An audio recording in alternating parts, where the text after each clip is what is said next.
इतने सारे गाड़ी में से किसी एक गाड़ी में चोरी का माल जा रहा है।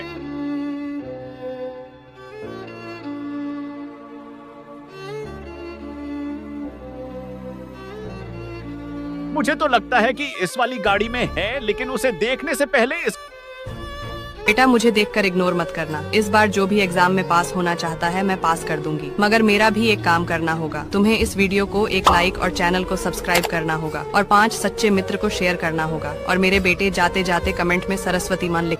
इसका तो पापड़ बन गया।